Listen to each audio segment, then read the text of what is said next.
Woo. Rachel. Yes.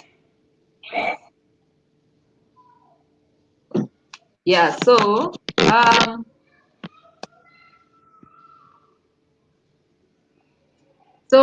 hello viewer, we are about to start. So what we're going to do first is we're going to share the link with the various social media networks, and then now we are going to start in a few. All right. See you then. All right. Our guest is already here, Rachel Bichei, and she's and she's ready to share with us about education in emergency. All right. So.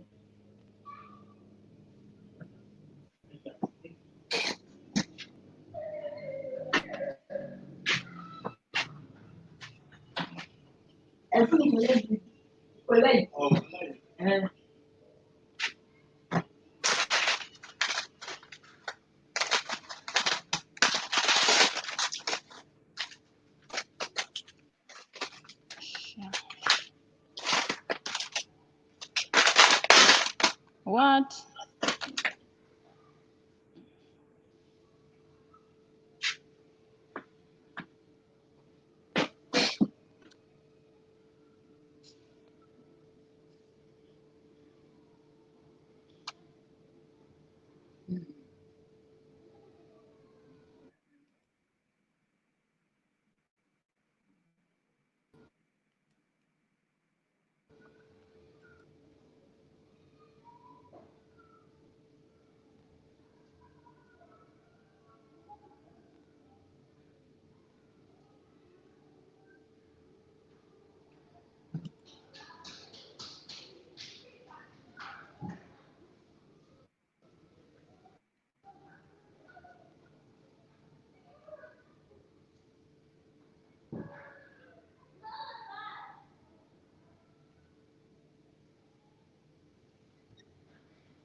Violet, I'm ready.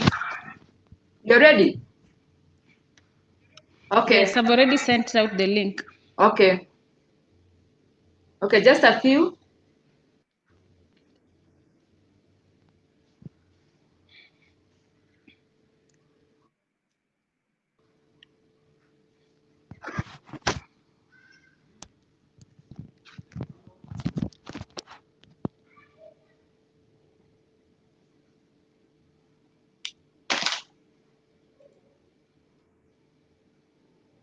Hello, viewer. How are you doing? My name is Violet Mbiti, and I welcome you to this show, Real Talk Show, hosted by yours truly. Today we are going to talk about education in emergency, more so focusing on refugees, especially at this particular period of time of COVID-19. With us today is our guest, Rachel Biche. So I will let her introduce herself and also share with us more about what she does. So Rachel, hi Rachel, Yes. kindly introduce Hi, yourself to how are you? the viewer.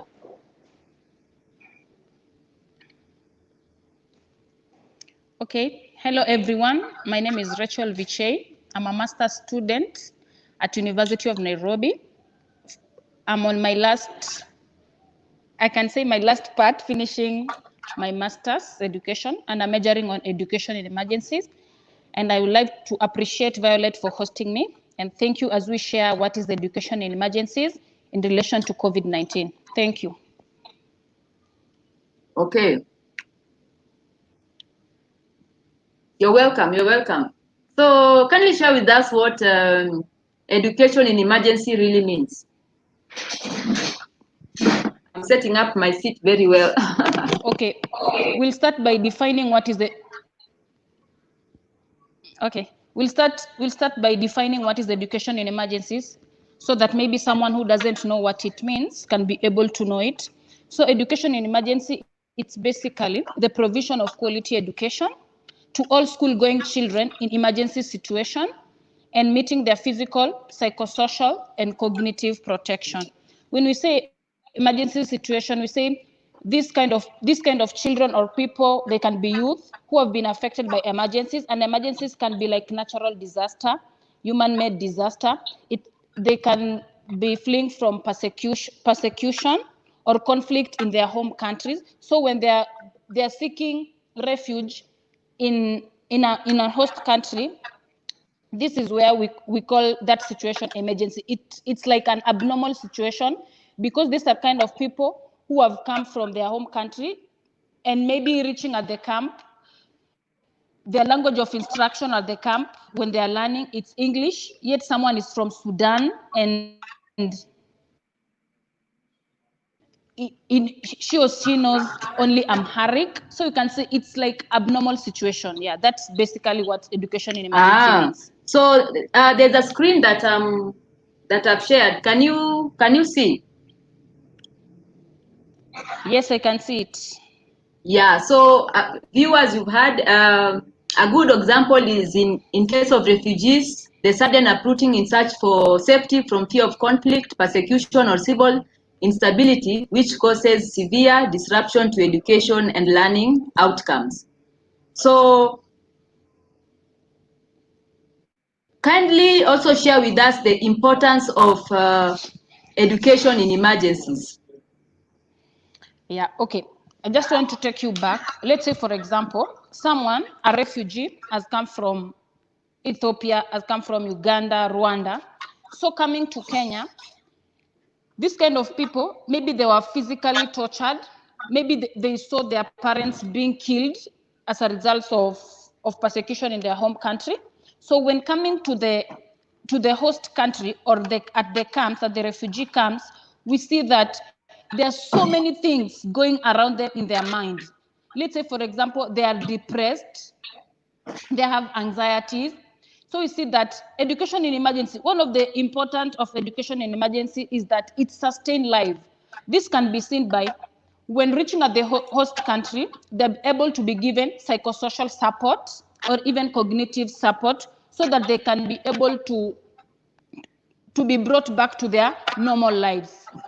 And here we see that there's an example in Afghanistan, when there was war. So when this kind of children went to Pakistan to seek for refuge, at school they were told to draw some things, and the first thing they drew, it was guns, grenades, bombs.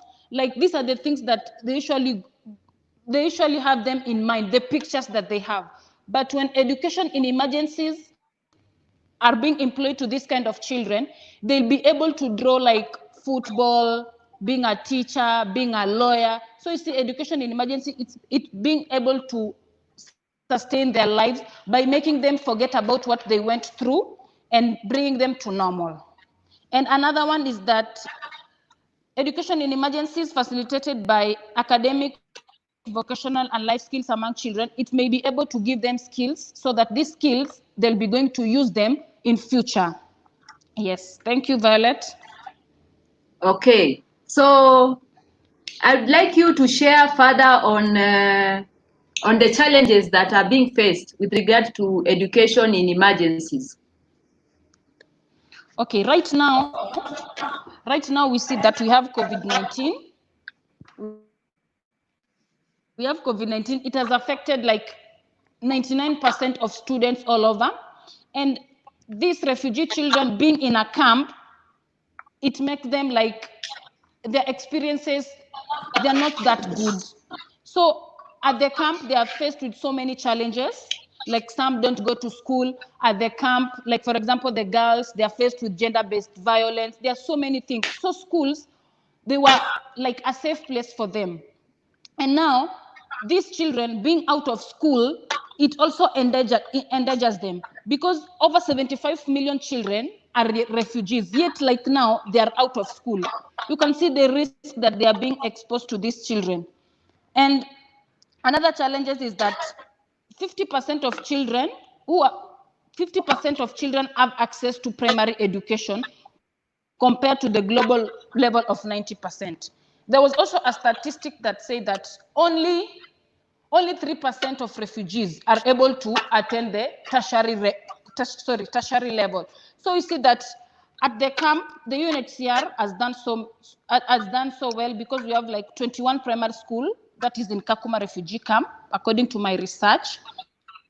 And going to secondary school, we have only 6 secondary schools. That is the challenge, because if we have only 6 secondary schools, yet we have 21 primary school, where are other children going? Then when we have 5 secondary school at the tertiary level, refugees only depend on online education, or I can say distant education in tertiary levels. Because in Kakuma there is no university, in Dadaab there is no university. Only a little % of refugees who are in the urban areas are able to go to tertiary level, like university education. And again, for these refugees to get a refugee status in Kenya, it's a problem. And again, to get that refugee status in form of an ID, it usually expires like after 5 years. So you can see that they are at a great risk of missing out totally. Yes, thank you, Violet.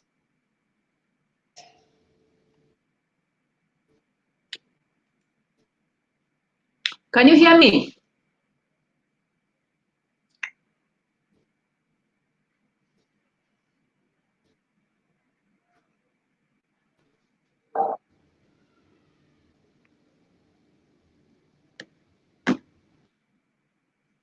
Can you hear me now?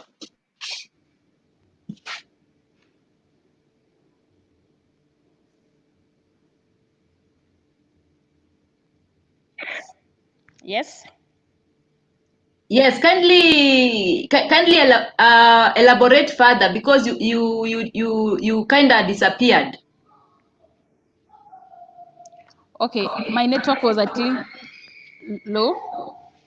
So I've just discussed the challenges that refugees faced. As you can see in the presentation, the first one said that 75 million children, age school children and youth, are in desperate need and are missing out of education.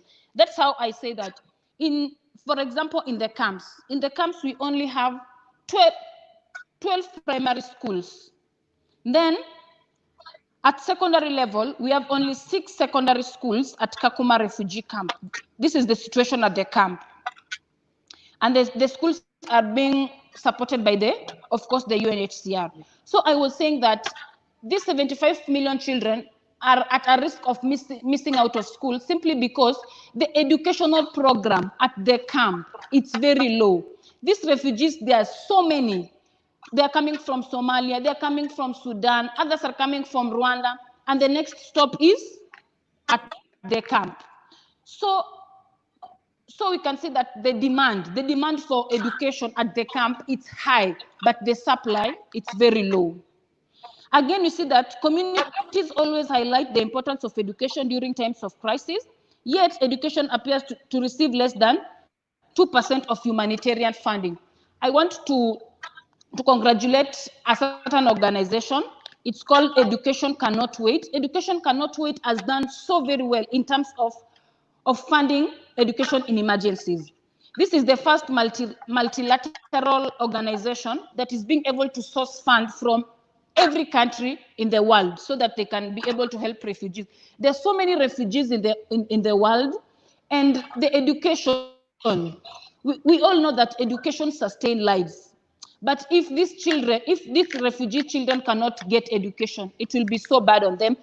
When they don't get education, and maybe some of them want to go back to their countries in future, maybe they are hoping to go back to their countries in future, you see that they will be unproductive both economically, socially, and politically. So it is very important for government. I know African government, some of them, they are so good. They want to help these refugees in acquiring education, but there's some complex. Yet education it's a fundamental human right for everyone. Then on to my next point is that girls are almost 2.5 times likely to be out of school. This is because of the cultural practices, like for example, female genital mutilation. This is happening in Sudan, in Somalia, where when girls reach at a certain age, they have to be circumcised. And when they have to be circumcised, it means that they are ripe for marriage. So you see that a lot of our girls, yes, the practices can be culturally, they can be embraced by the country, but we see that I think it's not good because it deprives girls their right to education, yet education is a fundamental human right. Then, as I said, that 50% of refugee children have access to primary education compared to the global level, which is at 90%. So if 50% can be able to access primary education, where is the 40%? That is the question that we're supposed to ask ourselves. Yes, Violet, any questions? Great.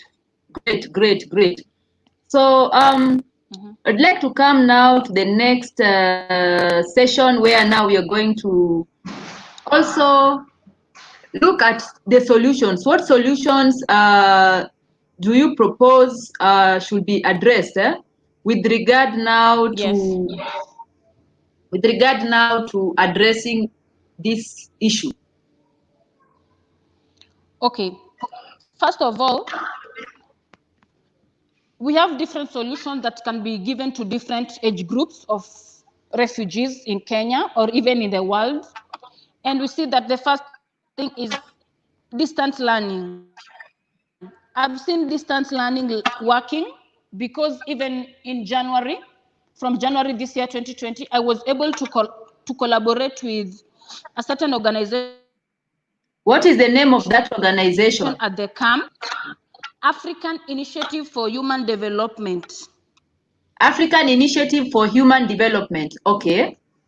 Human Development, yes. It's on Facebook, and even the pictures are there. We are able to collaborate with my organization, which is Girls Empowered. I was able to have mentors who I assigned them different subjects, like mathematics for class 7 and 8, because the class 8 are sitting for our national examination at the camp. Because when you are at the camp, or even the urban refugees schooling in our public school, you have to sit for the national examination. That is a requirement from our government. So we were able to take them through mathematics, English, and science, only the 3 subjects. All right, I have a question for you. 8 and 8.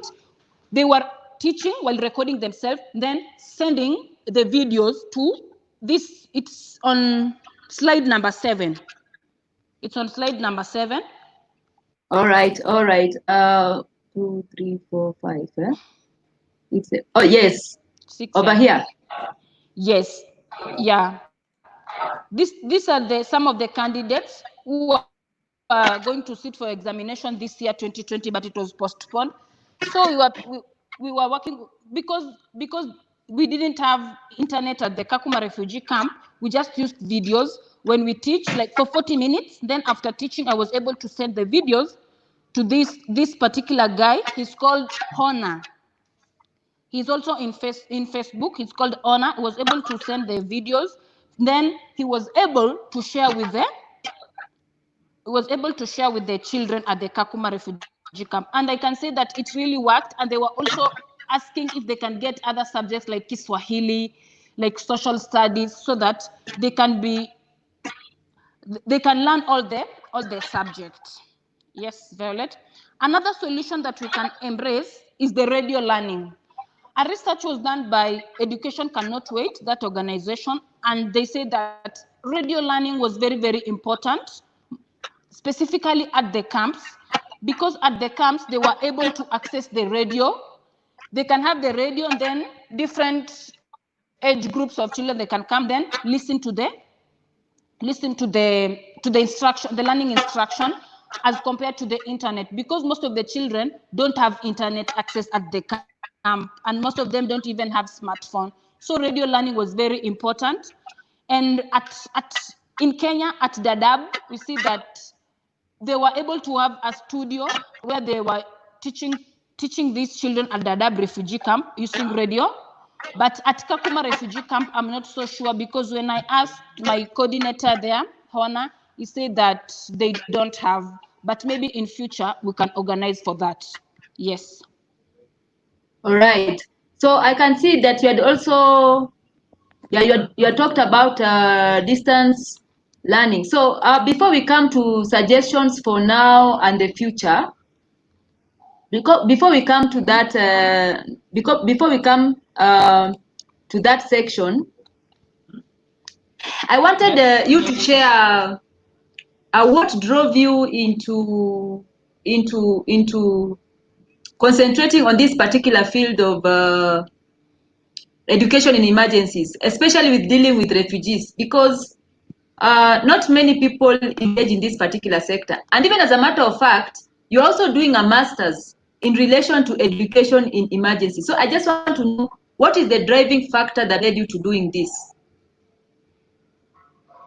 Okay, first of all, I'm passionate about refugees education, because I'm an educator from my undergraduate level.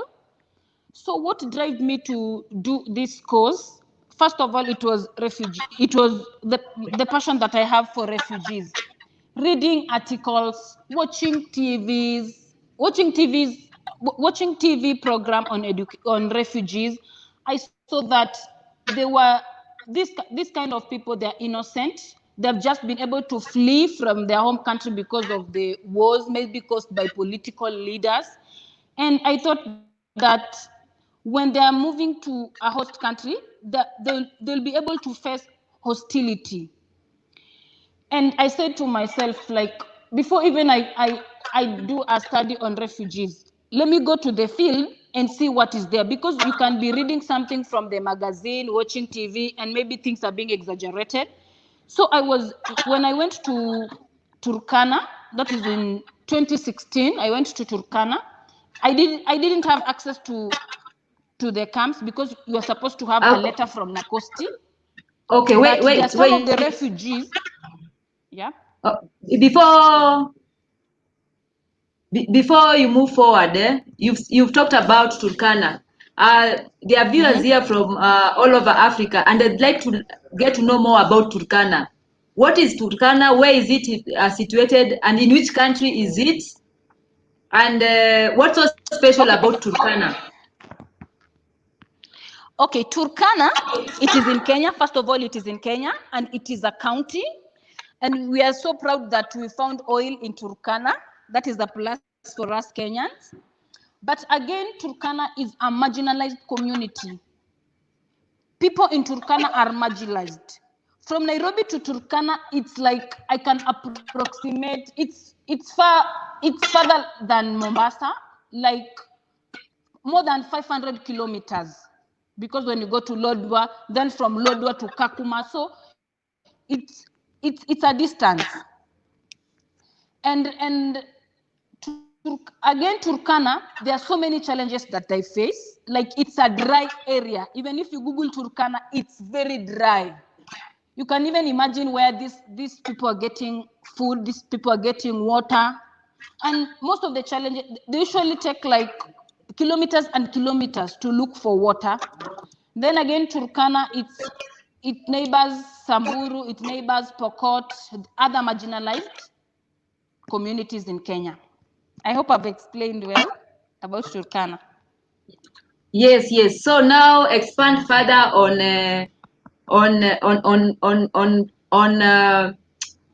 you're working in Turkana now. Okay. First experience in Turkana, as with Girls Empowered, we usually do mentorship in slums and in marginalized area. And we were able to visit Samburu, we were able to visit Kajiado, and we said that this time we are going to Turkana. So we went to Turkana to mentor the girls. You know, these are the kind of girls whose culture exposed them to early marriages, female genital mutilation, early pregnancy, etc., etc. So we are going to mentor them so that those girls can be able to embrace education. Let them not dwell into their cultural practices, like when I reach 10, I'm going to be married. So we were going to give them hope. Like, education is very important. Education can help you go to Alliance Girls High School. Education can help you to join the best universities in Kenya and even abroad. So when we reached there were some refugees who are living at the nearby communities and not in the camps. So these are the kind of people who I got the first-hand information from them. Like, there was a session where we were just sharing the challenges that they face. And then there was this girl from Sudan, because most of the Somalis, they go to Dadaab, and this other one, they come to Kakuma. So she said that, I came from Sudan because my parents were killed, all those refugee stories that we may hear. And we are seeking for only refuge and education. And she said that if I can get education, I'll be able to go back to my home country and be able to change the situation. So this gave me sleepless nights, and I said that, what can I do to help the refugees in our country? So, and I also researched that there are some of the urban refugees. So if I don't have money to go to Turkana refugee, to Kakuma refugee camp, I can start with the nearby, the refugees in urban settings. And so when I enrolled in my master's education at the University of Nairobi, first of all, I was going to study administration. But in that department, they said that they were offering a certain course that may be able to help everyone who has been displaced. And in education and emergencies, we are dealing with refugees, we're dealing with children's rights. There are so many disaster risk management. There are so many things involved in education. And I said, wow, now this is my area. And because I'm so passionate about girls, I'm so passionate about refugee girls, this was the best area that I've ever done. And I thank God that with this, I've been able to do some different projects on refugees. I've been able to mentor refugees in Sudanese schools. I've been able to be a judge on a certain competition. What is it called? It was called Refu Poet. Refu Poet. I saw you sharing, by the way. You shared some time back when yes, that one. So with the work that I was doing, they were able to accept me to join their judge panel so that I can be able to rate the different articles, different short stories that people wrote. And we thank God that we had 3 winners. Yes, thank you. All right. the education in emergencies, by engaging in this particular sector, you have been able to travel widely. Could you kindly share the countries that you have visited Yes. to go and discuss further on education in emergencies, especially with regard to refugees? Yes. So my first country was in Rwanda.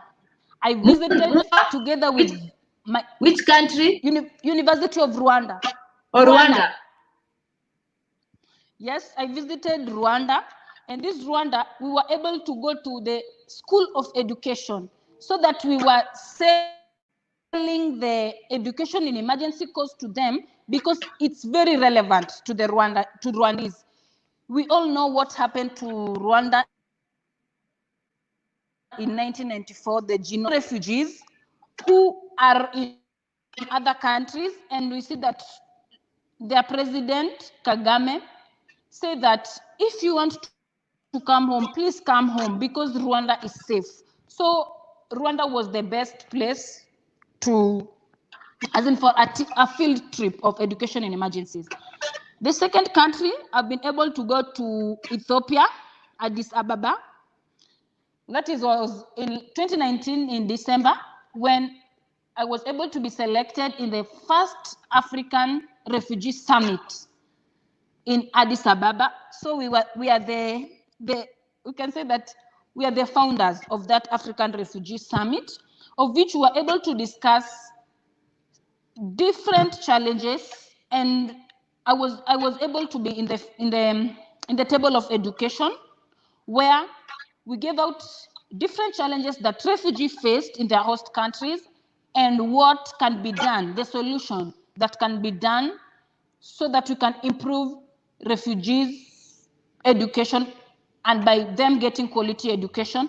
And also we also talked about representation of refugees, like we want refugees at the table, to have a seat at the table, not them being behind so that other people can come and make decisions for them. And then another country was Tanzania. Yes, in Tanzania, it was also a conference. Which country is that? I didn't hear you clearly. Which country? Tanzania. Pardon? Oh, Tanzania. Okay. Yes, Tanzania. So Tanzania, it was also different people, different youths who are leaders and what they're doing different. And I was selected to go to Tanzania so that I could speak about refugees, because we also have refugees in Dodoma. We have refugees in Tanga, and also some of them in Dar es Salaam. Yes. Even Kigoma. Yes, even Kigoma. Then another country is Uganda. All right. All right. Those 5 countries. All right. So before we come to the questions, because there are questions that have been posted here on the comment section, I'd like to ask you to maybe share on way forward. Let me share the clip that you had prepared. Yeah, there. Yes. So one of my suggestion or recommendation, the first one is on the part of funding. Funding is very, very important to fund education in emergencies, because when we have little or limited funding, we see a lot of refugees missing out on school. This one can be done by offering more scholarships after secondary education.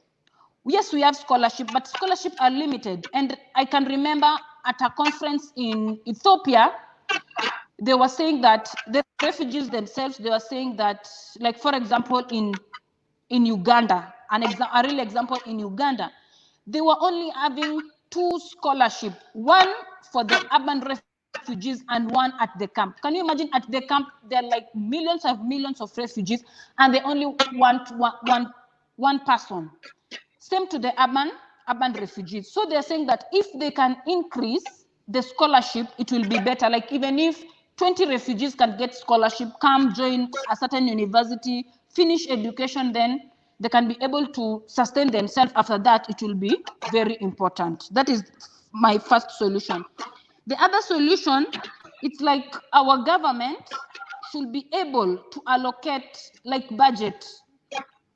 They should be able to allocate adequate funding on education in emergencies. Like when reading the budget in June or in July in Kenya, they can set aside some of paying some little fees for the refugees. And again, my other suggestion can be, we're supposed to build a crisis response in education sector and strategic links so that it can cater for education. These strategic plans can be like, they can be like offering psychosocial support to these kind of people because they might be traumatized, they are depressed, they have anxiety. So building a crisis response in education, which this psychosocial support can be able to be placed in schools. So because in school, these are the places where it's safe, these students can be even free to go to this psychosocial counseling support so that they can be able to move on with their lives swiftly. All right. Yes, thank you.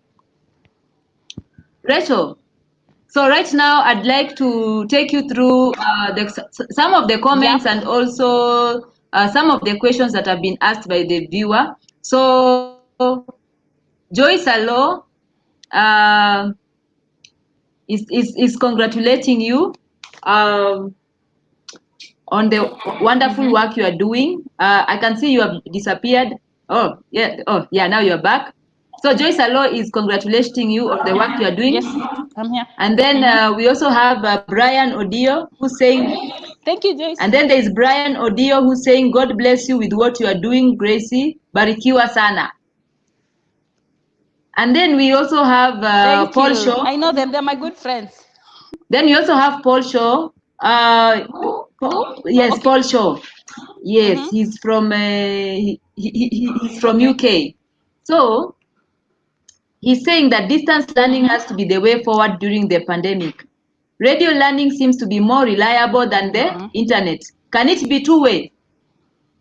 Sure. And can the students ask questions? That's a question from Mr. Paul Shaw. Yes, I can say that. I can say that distance learning, it's very, very important because with distance learning, it's being able to give students and the teacher that free level of communication.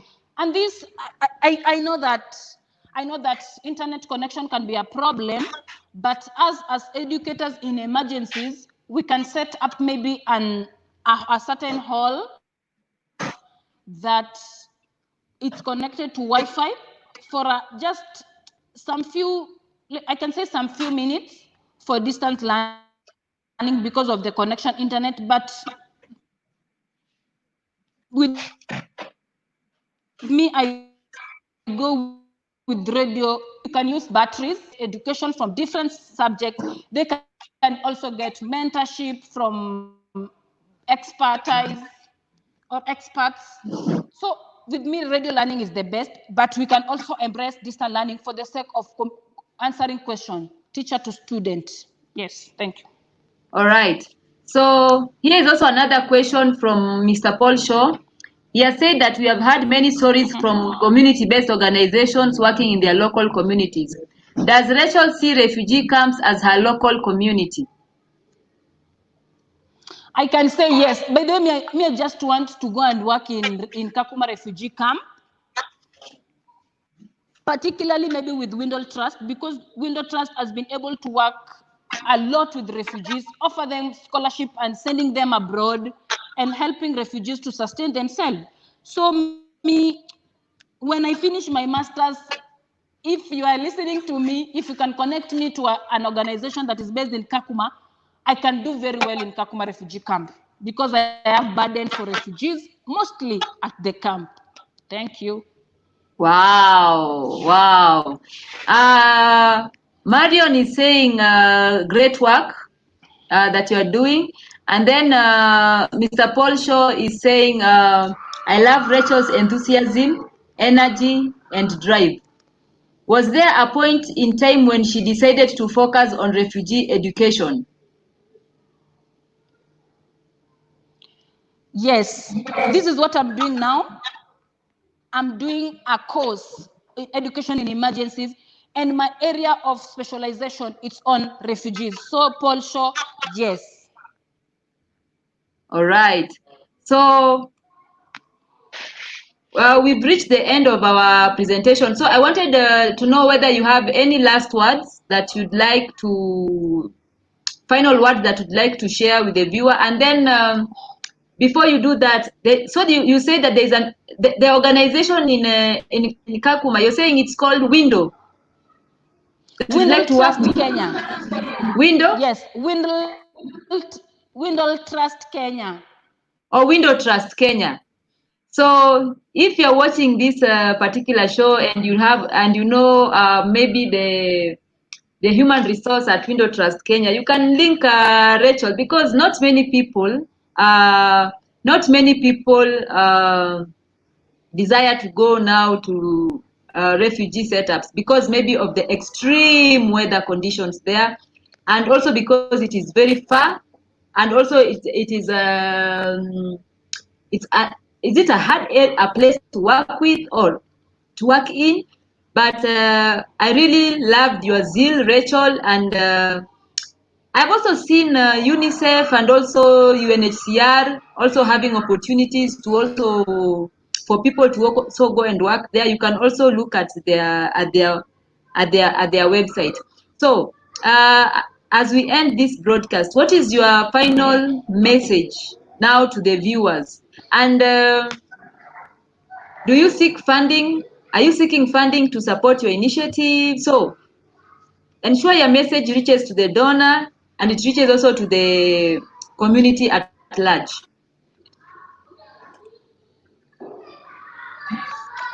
Yes, so my parting shot, I can start by saying that every child deserves a quality education in an environment that is safe and inclusive. Two, I can say that let's not undermine refugees. Let's love them, because you never know. Maybe tomorrow you're going to be a refugee. This is just a warning. Like, let's not be so comfortable like we are enjoying our country. You never know. You may go to another country and never come back to your home country again, and this may render you a refugee. So let's always extend that extra hand to refugees or people who need help from us. Yes, as Girls Empowered, we have been able to apply several grants to help refugee girls, but most of the time we have not been able to get the funding that we may need. So if we get enough funding, if we get support from different organizations, from different people, I know that I'll be able to move projects that are going to help refugee girls have quality education, not only in primary level, not only in secondary level, but up to PhD level. And if you know organizations that are able to give scholarship to refugees, please, you can always contact me, because I have so many refugees who may need this particular type of support. Thank you. Okay, so Rachel, Yep. there's a question here from it's like he was asking me to get more information about the organizations you have mentioned. So in the comment section, is it possible for you to write, or you can just state and then I write the organizations that you have mentioned? You said Window Trust. Window Trust, WINDLE. The WINDLE. Yes. Window Trust Kenya. Yes, Window Window Trust Trust Kenya. Kenya. Which Yes, other one? again, there is a Danish refugee camp. No, sorry. Danish, it's called Refugee Danish. Council. Yes, Refugee Council, that one. Okay. And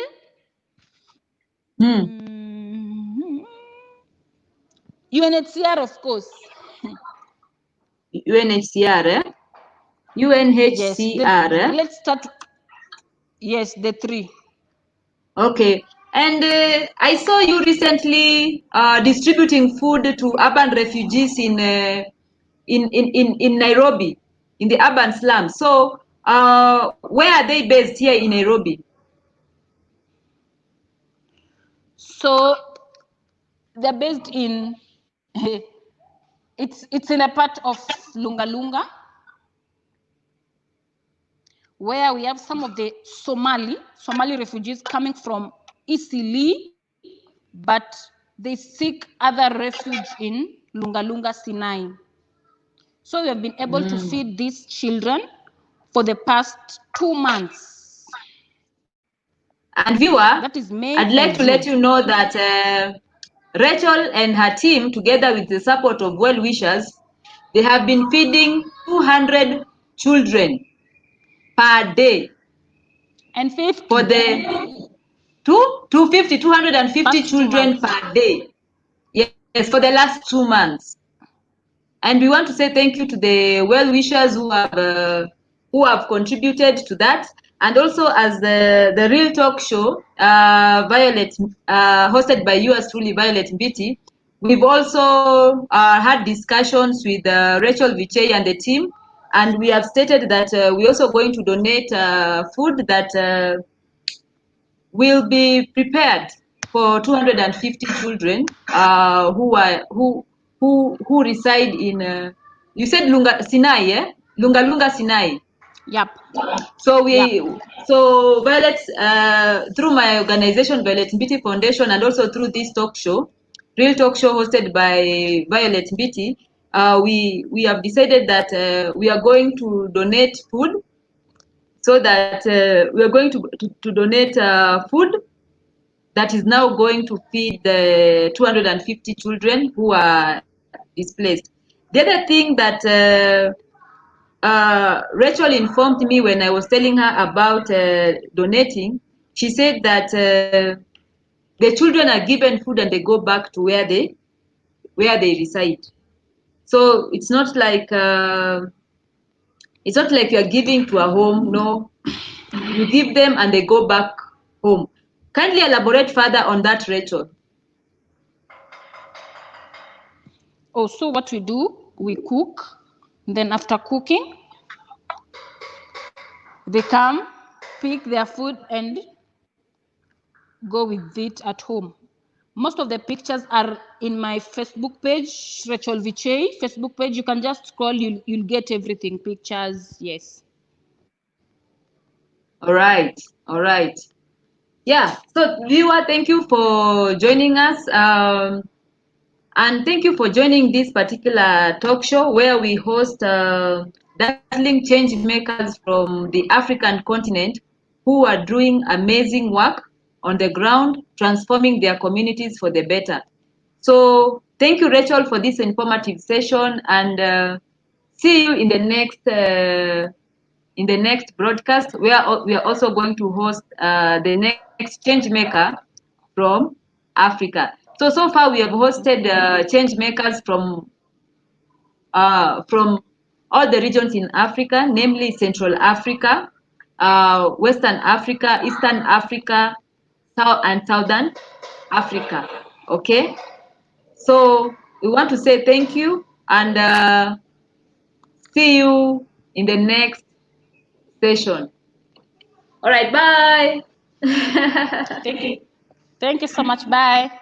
And wait. There is a Balozi who has a comment. So Balozi is saying, I'm so glad to view and follow the talk show. I like the spirit that Rachel has on education. She's passionate about it. So what do you have to tell Balozi, Rachel? Thank you so much, Balozi. And also, I want to congratulate him for the good work he always does for the less privileged in the community. Let's keep the spirit going. Thank you. All right. So, thank you, viewer. And Mr. Paul Shaw, what I've done is I've written the name of the organizations in the comment section that Rachel had shared earlier on.